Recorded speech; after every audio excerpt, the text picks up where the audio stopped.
Chapter 21 Huge Rock of 1,000 Jun. Wang Feng felt as the surroundings become hotter and the deck of the boat was shaking tremendously, and he knew the boat would sink any moment. But Hong Shigong was attacking more furiously and did not slacken his pace, so if he did not use his special skills now he might not get out of this alive. So he withdrew his snake rod with his right hand and kicked out heavily with his right leg. Hong Shigong used his bamboo rod to chase the snake rod while using his left hand to block the incoming kick, but Wang Feng suddenly twisted his arms and punched towards Hong Shigong's right sunaku point. This agile viper boxing was developed through Wang Feng's own harsh training and was meant for use during the second Huashan tournament. He had not used this snake-like boxing skill even after exchanging 1,000 strokes with Hong Shigong on Peach Blossom Island. A snake seems to be boneless and could turn in all directions at will, so the main point of this boxing skill is to be able to twist the arms unpredictably, so that when the opponent blocks the fists, the exponent would be able to throw out a punch from an unexpected angle at close proximity. Of course, to expect the arms to move exactly like a snake would be unreasonable, but in the eyes of the opponent, the movements of the arms greatly resemble snakes.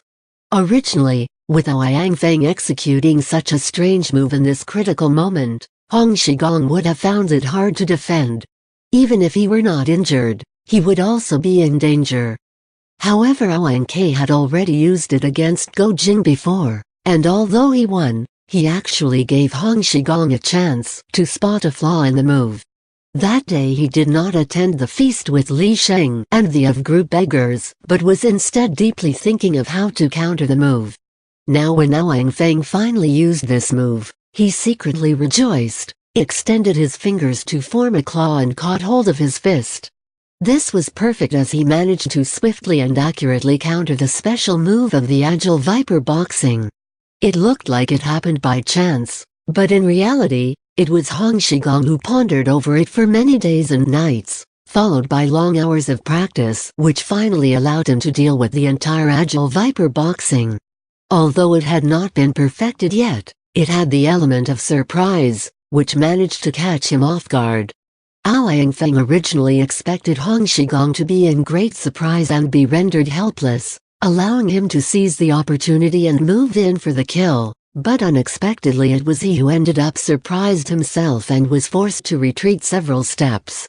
Suddenly a cloud of fire descended upon him, immediately covering his whole body. Hong Shigong was also startled and leapt back and saw that it was actually a large sail which caught fire. With Wang Feng's Wugong, even if that sail fell several times faster, it would not hit him. But now he suddenly saw the agile viper boxing which he painstakingly created over many years unexpectedly being so carelessly neutralized. His mind was lost and he did not attempt to evade the burning sail. The sail with the mast weighed several hundred jin, and Wang Feng was not able to lift the sail even after jumping twice. Although he was in great danger, he was still calm and he raised up the snake rod to lift the sail, but the snake rod was pinned under the mast and could not be lifted upright. In his heart sighed, "Forget it. I'll return to heaven today." Suddenly he felt the weight lifted and his head was no longer blocked by the sail and saw that Hong Shigong had raised the anchor, hooking it onto the sail and pulling the sail away. Actually, Hong Shigong did not want to see him being burned alive, so he went forth to save him. Now Wang Feng's clothes and brows were on fire and he immediately jumped up and rolled on the deck of the boat frantically attempting to put out the fire. Unfortunately, bad things do not come singly and the boat suddenly lunged to one side, causing a huge chain to sweep right into him. Hong Shigong shouted, "Ah!" and dashed forward to grab the chain. The chain was already heated by the fire and caused a sizzling sound when it came into contact with his hand, scalding his palm. He let go immediately and threw it into the sea. He was just about to jump when he felt a slight numbness on his back. He stopped for a second and a thought flashed through his mind. "I saved West Poison's life. Can it be possible that he's using his snake to poison me?" He turned around and saw that it was indeed a snake with fresh blood in its mouth. In his rage he threw two palms towards Wang Feng. Yang Feng stepped aside impassively and Hong Shigong's palms hit a mast, splitting it into two. Yang Feng was happy that his sneak attack worked, but when he saw Hong Shigong lashing out crazily, he became more serious and did not dare take the blows head-on, avoiding them instead. Go Jing shouted, "Master! Climb aboard the small boat." Hong Shigong suddenly felt dizzy and staggered. Yang Feng charged forward and hit out with his palms, which landed right on Hong Shigong's back. Yang Feng's snake's lethal poison was unmatched, but fortunately he already used up most of the poison when he made a bet with Zubo Tong days ago, so the poison was not so lethal that day. So when Hong Shigong was bitten, he was not very severely poisoned, and due to his high internal energy, the poison took some time to take effect. When he was hit by Yang Feng, he was in a daze, and he did not circulate his ki to protect himself, causing him to throw up blood and collapse.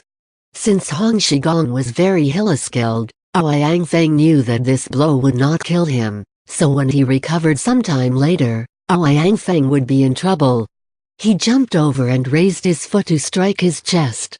Go Jing had just climbed aboard from the small boat and saw that the situation was very urgent, but he might not be able to save Hong Shigong in time, so he struck out with both palms using the double dragon water rationing stance to attack Yang Feng's waist. Although Yang Feng knew his martial arts were not weak, he did not think very highly of him and used his left hand to block the strike while his right foot slammed down.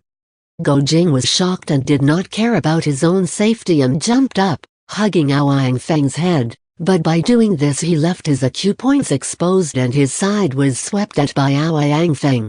Although this counterattack was not very forceful, every of his strike was enough to kill the opponent, so if not for Go Jing's good internal strength, he would have suffered serious injuries. He felt a sharp pain followed by numbness in half his body, but he continued to cling on tenaciously to Yang Feng's head. Yang Feng assumed that with his vicious strike, the opponent would retreat, but he did not expect the dumb kid to use such a move that would get them both injured. Thus he had to retract the foot which was halfway towards Hong Shigong to twist his waist around to attack Go Jing. At such close proximity, he could not execute any of his refined snake moves. For Hilla-skilled exponents, whenever they fight, they would not allow the opponent to get close to them even if they were targeting acupoints, so there was hardly any close contact grappling involved. When it came to advanced martial arts, there were no moves for scuffling. Yang Feng felt his throat being gripped forcefully by Go Jing and he struck out backwards, but Go Jing managed to avoid the blows. He felt that it was becoming harder to breathe, and felt that the grip was becoming tighter, so he jabbed his elbow backwards. Go Jing evaded right and had to release his left hand, but also used his legs to execute a Mongolian wrestling technique while his left hand slipped past Yang Feng's shoulder. He slammed down forcefully on Yang Feng's back, causing Yang Feng to suffer intense pain even with his good martial arts. This technique was called the camel's pull, and it was so effective that only a wrestling expert could deal with it. Yang Feng did not know wrestling, so he suffered the whole extent of the strike. Go Jing was happy and his right hand released its grip and slipped upwards behind Yang Feng's back. With a loud yell he pressed both palms down. In wrestling this move was called the mountain breaking move and was used when the opponent had fallen, so that no matter how strong his shoulders were or how good his wrestling techniques were, there would be nothing much he could do as his shoulder would break if he tried to move. However, Yang Feng's martial arts were much better than the Mongolian wrestlers, so even with such a disadvantage he still managed to think of a way to turn defeat into victory. When Go Jing's hands came down, he used his Qinggong to duck aside and rolled away under Go Jing's waist. With his status as a highly skilled martial arts master, rolling under a junior's waist was a great disgrace, but that did not bother him. He broke free from the mountain breaking move and immediately threw out his fists to counterattack Go Jing's back.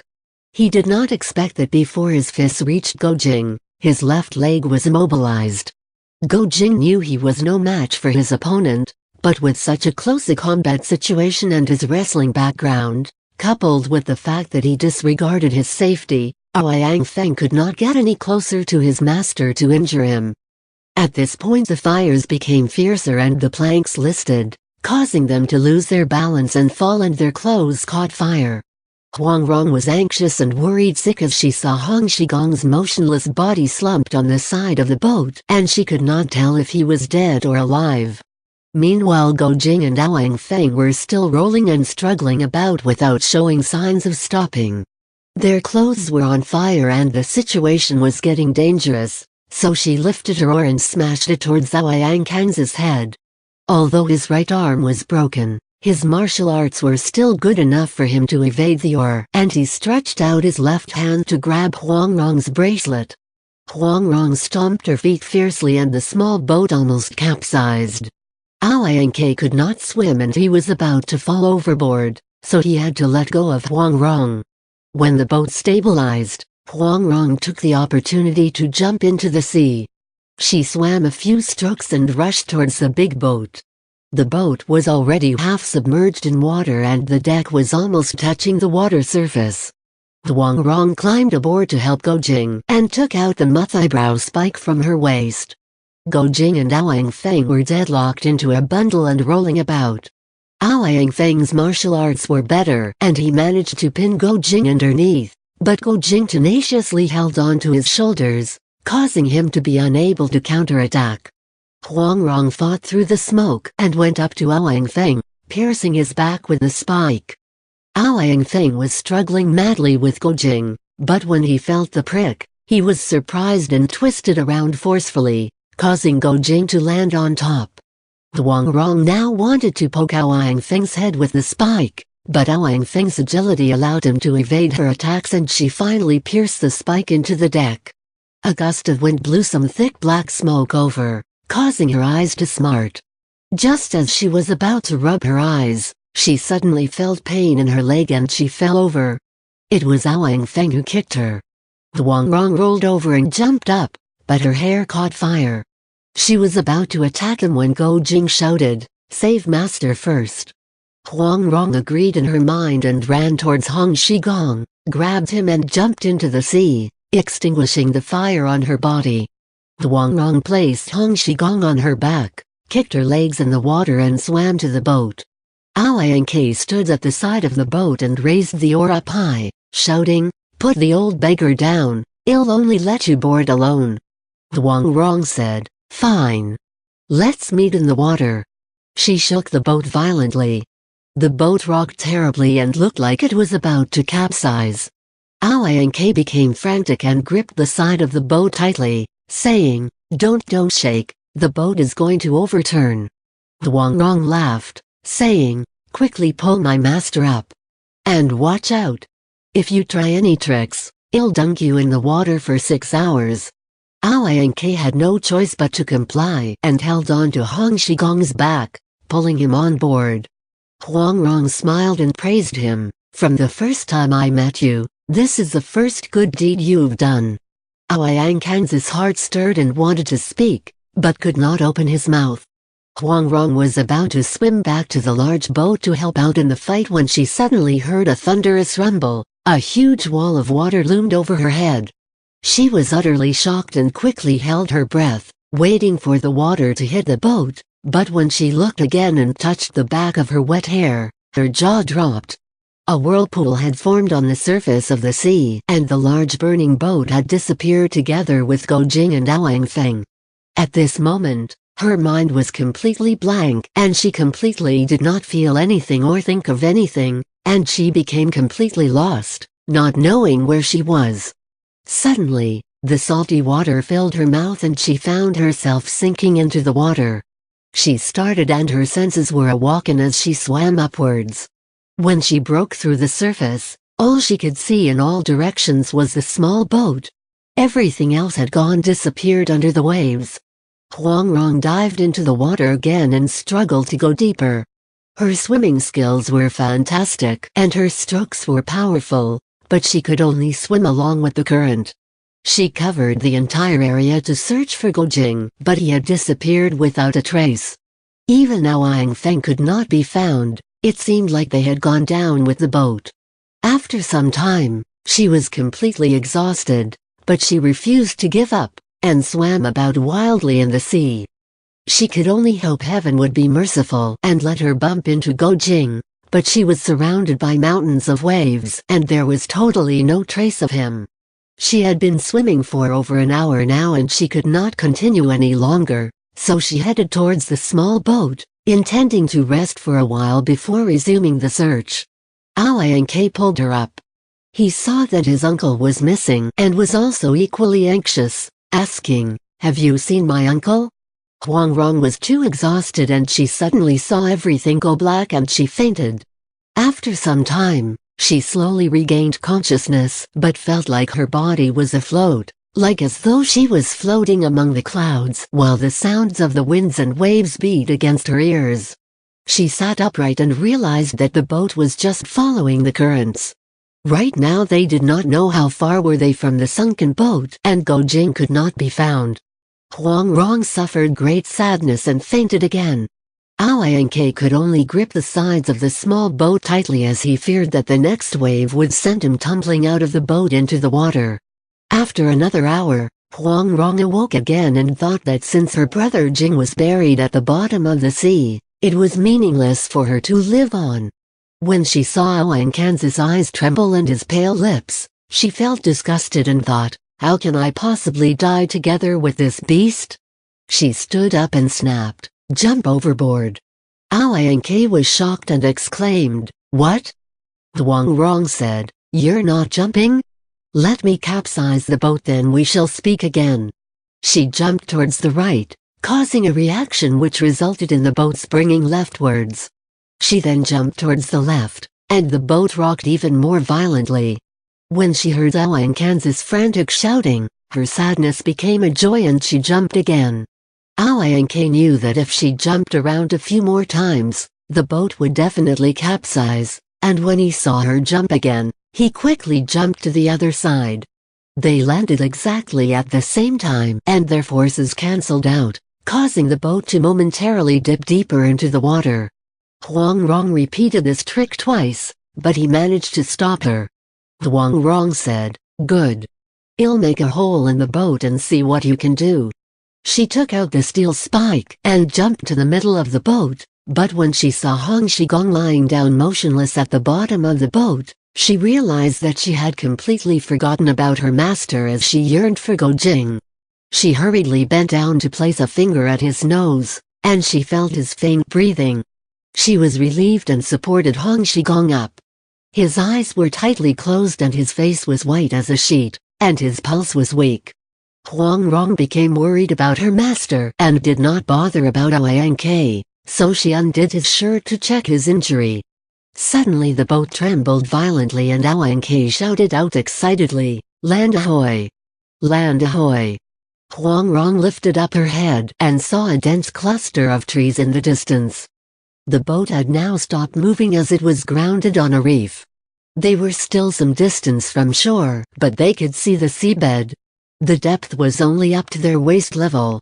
Aoyanke jumped into the water and ran a few steps forward before turning back to look at Huang Rong, then he headed back. Huang Rong saw that Hong Shigong's shoulder had a black handprint which seemed to be quite deep, so she could not help but think, how could Western Poison's palm strike be so powerful? Just then she noticed two fine teeth marks on his shoulder. If she did not look carefully, she would have missed them. She pressed them lightly with her fingers and suddenly felt a sharp pain in her hand, so she hastily withdrew it and asked, "Master, how are you now?" Hong Shigong only moaned but did not answer her. Huang Rong said to Aoyanke, "Pass me the medicine." Aoyanke threw up his hands impatiently and said, "The antidote is with my uncle." Huang Rong said, "I don't believe that." Aoyanke said, "Search me." He undid his outer gown and emptied his stuff onto his hand. Huang Rong saw that there was indeed no medicine and said, "Help me get master ashore." The two of them took each arm of Hong Shigong and placed them over their shoulders. Huang Rong stretched out her hand and held Aoyanke's hand and allowed Hong Shigong to sit on their arms. They then proceeded to the shore. Huang Rong felt her master shiver unceasingly and felt extremely worried. Ao on the other hand, was rather pleased as he only felt a warm and smooth hand tugging his, which was what he could only dream of previously. Unfortunately for him, it was not long before they reached the shore. Huang Rong bent down and placed Hong Shigong on the ground, saying, "Quick, get the boat ashore, don't let the tide sweep it out to sea." Ao released his hand but stared blankly, vaguely hearing Huang Rong's voice but not paying attention to what she was saying. Luckily Huang Rong did not know what he was thinking inside and only stared at him and repeated what she said. Ao then dragged the boat up to shore and saw that Huang Rong had turned Hong Shigong over and let him lie on the grass so that she could give him first aid. He then thought, "Where on earth are we?" He ran up a small hill and looked around, and could not help but be extremely surprised and pleased. In all directions were the vast sea, and they were on a remote island. The island was filled with lush greenery, but there was no sign of human life. He was surprised as there was no sign of food or accommodation, so how could they survive? On the other hand, he was pleased because it seemed like he was fated to be on this deserted island with that angelic beauty, and with the old beggar was seriously injured. He would not bother them. He thought, with her staying here, this god-forsaken island is like a paradise.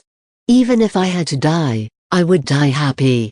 When he thought of this, he subconsciously waved his arms about but he suddenly felt a sharp pain in his right shoulder, causing him to remember that it was broken, so he broke off 2 branches and tore a strip of cloth and tied his arm into the splint.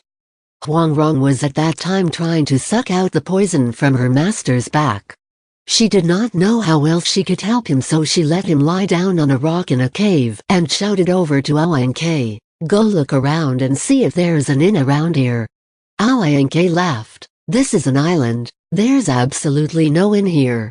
Let's see if we're lucky to find anyone else here." Huang Rong was slightly shocked and said, "You go do that."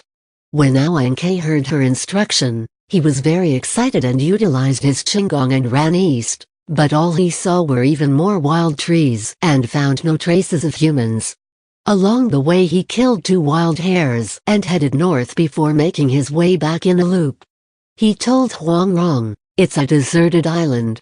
That night Huang Rong did not dare sleep for fear of Ao attacking them and also due to her anxiety over Hong Shigong. It was only at dawn the following morning did she catch a few hours of sleep. In her sleep she dreamt that Hong Shigong called her several times and she was jolted awake and asked, "Master, how are you?" Hong Shigong pointed at his mouth and moved his teeth. Huang Rong laughed and took out some of the unfinished rabbit meat from the previous night and fed him. Once he consumed the meat, he felt the qi stirring within him and he sat upright to breathe properly. Huang Rong did not dare utter a word and only scrutinized his expression. But she saw the reddish tint on his face turn pale, then red again. This cycle repeated several times and soon his head was emitting steamy mist and his sweat descended like the rain, and his body was shivering terribly. Suddenly there was a flash of a shadow. Ao was trying to get over. Huang Rong knew that her master was attempting to treat his injuries, which was a life and death situation, so if he forced his way in and distracted her master, nothing would save him then. So she softly snapped, "Get out now." Ao laughed, "Let's discuss how we can survive here on this deserted island. The days would get longer from now, you know." Hong Shigong blinked and asked, "Is this really a deserted island?" Huang Rong said, "Master, please concentrate, ignore him." She turned to Ao and said, "Come, let's talk outside." Ao was elated and followed her out of the cave. The weather was good this day, but Huang Rong only saw the edge of the vast seas meet the sky, and apart from a few clouds, there was nothing else. She went to their landing ground and was suddenly shocked, and asked, "Where's the boat?" Ao said, "Huh, where's it? It must have been swept away by the currents. Ah, damn it." Huang Rong saw his expression and deduced that it was he who pushed the boat out to sea so that she could not get away from here, and felt that it was absolutely despicable. Since Guo Jing's apparent death, she had no intention of living on. Besides, the small boat would not be able to make it across the fierce waves and the situation was bleak, but in that case she would not be able to get her master to safety. She stared at Ouyang without any change in her expression, but in her heart she was actually thinking of how she could kill him and save her master at the same time. Huang Rong jumped onto a large rock and looked into the distance. Ouyang thought, if I don't use this chance to get close to her now, then when? He also leapt up the rock and waited for her to sit down. After some time she was not angry and did not shift her position, so he moved closer and said, "Little sister, the two of us can live here till old and still live like the deities. I must have done something wonderful in my past life to deserve this." Huang Rong laughed and said, "This island has 3 of us including Master, won't we be lonely?" Ouyang felt that her tone was harmless and was ecstatic, saying, "With me by your side, why would it be lonely? Moreover, when we have children in the future, it would be even less so." Huang Rong laughed, "Who will have children?" "I won't." Ouyang laughed, "I'll help you." Saying that, he stretched out his hand to hug her. He then felt warmth in his palm and realized that Huang Rong had already held his hand. Ouyang's heart beat madly. Huang Rong slowly moved her hand up his arm, then said in a low voice, "Sister Muniance's chastity was destroyed by you, is it not?" Ouyang laughed aloud, saying, "That girl did not want to submit to me. What kind of man am I, Gentleman Ouyang, to force her?" Huang Rong said, "So, it must be others who slandered her. Her lover had a big quarrel with her because of this." Ouyang said, "Her reputation suffered because of this, what a pity." Huang Rong suddenly pointed to the sea and shouted, "Ah, what is that?" Ouyang looked in that direction and was about to ask when he suddenly felt his wrist go stiff under her firm grip and his body went numb and he could not move. Huang Rong drew her spike and stabbed it towards his abdomen. Their distance was extremely small and Ouyang was in a state of confusion, coupled with the fact that his arm was immobilized. How could he block it? Still, all his training under expert guidance at White Camel Mountain was not wasted. He suddenly twisted his body and used his chest to smash towards Huang Rong's back in a split second. Huang Rong evaded him and jumped off the rock, causing the spike to gash his leg, resulting in a deep wound that was almost 1 foot long. Ouyang jumped off too and saw her spike. She stood there and grinned, but he actually felt terrible pain. He bent down and saw his gown stained blood red and realized that he just escaped with his life, but still he was severely injured. Huang Rong said, "We were talking fine, why did you try to bump into me for no reason? I won't bother about you now." She then turned and left. Ouyang was filled with love and hatred, shock and joy, and just stood rooted there silently. As Huang Rong went back to the cave, she blamed her poor skills for allowing her to waste such a good opportunity and let him escape. When she went inside, she saw Hong Shigong asleep and saw a pool of black blood on the ground. She started and asked, "Master, how are you? Are you better?" Hong Shigong said, "I want wine."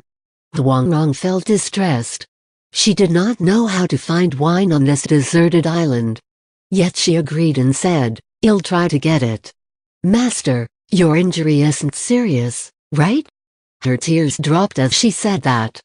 Despite having gone through so much, she had never cried. Now that her tears fell, she could not control herself and buried herself in Hong Shigong's bosom and cried her heart out. Hong Shigong stroked her hair and patted her back, trying to console her. The old beggar roamed Jianghe for so many decades, but had never had to deal with a crying girl before, so he did not know what to do. He could only say, "Good girl, don't cry, Master's here for you. Please don't cry. I don't want the wine already." Huang Rong stopped after a while and lifted her head. When she saw that Hong Shigong's clothes were wet with her tears, she smiled and said, "I didn't manage to kill that evil jerk, what a pity." She then told the whole story to him. Hong Shigong was silent for a moment before saying, "Master is useless now. That jerk is better than you in martial arts. From now you can only pit your wits against him." Huang Rong said, "Master, after resting a few days, you'd recover and then take his useless life with one palm, won't that settle it?" Hong Shigong regretfully said, "I've been poisoned by the poisonous snake as well as Western Poison's deadly palm. I've already used all my martial abilities to purge the poison, but there is some left within me. Even if I survive, my martial arts would be affected. Your master is just another old man without any powerful skills." Huang Rong quickly said, "No, no, master, you won't. Hong Shigong said, "I the old beggar have never taken this seriously, but now it has come to this, I can't deny it." He paused, then said gravely, "Child, master hasn't got a choice. But I have to request a huge favor from you. It's extremely difficult to accomplish, will you accept?" Huang Rong hastily said, "Yes, yes. Master, tell me." He sighed, then said, "Our time together as master and disciple is not long. I didn't get to teach you many martial arts. Now that you're also facing a strong opponent, I have no choice but to entrust a great burden to you, or I would not be at ease." Huang Rong saw that usually he was carefree and easygoing, but this time he was so hesitant, so she knew it must be some extremely important responsibility, so she said, "Master, please tell me. Your injuries are caused by you trying to help your disciple escape from Peach Blossom Island. Even if I died a horrible death, I would hardly be able to repay you. I'm just afraid I'm too young to carry out your instructions." Hong Shigong happily said, "So you agree to it?" Huang Rong said, "Yes." "Please say it." Hong Shigong stood up unsteadily and cupped his hands, bowing to the north and said, "Ancestors, the beggars clan you founded has come to my hands. I am unfortunately incapable of bringing virtue to our clan. Today the matter is urgent and I have to pass on my responsibility. May ancestors in heaven bless us and help this child avoid trouble and also to bring our clan to greater heights." When he finished, he bowed to the north. Huang Rong was shocked and curious when he said that. Hong Shigong said, "Child, kneel down." Huang Rong knelt down and Hong Shigong took his green bamboo rod and raised it over his head. He saluted it and placed it in her hands.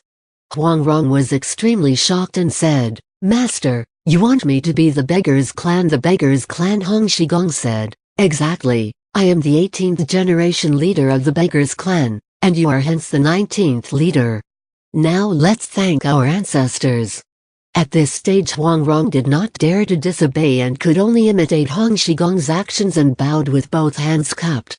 Hong Shigong suddenly coughed and spat out some phlegm which landed on Huang Rong's clothes. Huang Rong was secretly sad and thought, "Master's injuries are indeed serious, he doesn't even have the strength to spit properly." She pretended that nothing was amiss, however. He sighed, "When the beggars pay obeisance to you in future, there will be a disgusting ritual. Ah, this will be hard on you." Huang Rong smiled, thinking, the beggars are filthy and rough, how could any of that be missing? Hong Shigong drew a long breath. His face was pale but in his heart it was as though he has just put down a large rock and he was very pleased. Huang Rong helped him lie down. He said, "Now that you're the leader, I am an elder in the clan. Although the elders are respected by the leader, when there's something to be done the leader has to give the order. This rule was laid down by our ancestors, so you must follow it to the letter. When the leader relays an order, all the beggars must obey you." Huang Rong became depressed and worried, thinking, "On this deserted island, I don't know how we can return to the Central Plains. Moreover, Brother Jing is dead, and I have no desire to live. But suddenly Master wants me to be some whatever clan leader and command all the beggars under the sky. How on earth am I going to do that?" But when she saw her master's condition, She did not want to worry him further, so she could only agree to anything he proposed. Hong Shigong said, "On the 15th day of the 7th month of this year, the 4 elders of our clan will hold a gathering at the lakeside kava courtyard of the Yueyang city to hear my announcement for the new leader. You only need to bring the bamboo rod there, and they will understand my intention. Every matter within the clan will be dealt with by the 4 elders, so I can leave it to them. But I have to send you this adorable doll into the midst of the filthy beggars. This is really hard on you." He then laughed heartily, but because of his injury, he coughed before he finished laughing. Huang Rong massaged his back for a while before he stopped coughing. Hong Shigong sighed, "This old beggar is really useless now. I don't know when he'll recover, so I have to rush into teaching you the dog beating skill." Huang Rong was wondering why this rod skill had such a horrible name. She then thought that no matter how fierce a dog could be, she could kill it with one punch, so she saw no need to learn this skill, but her master was gravely serious, so she could only agree.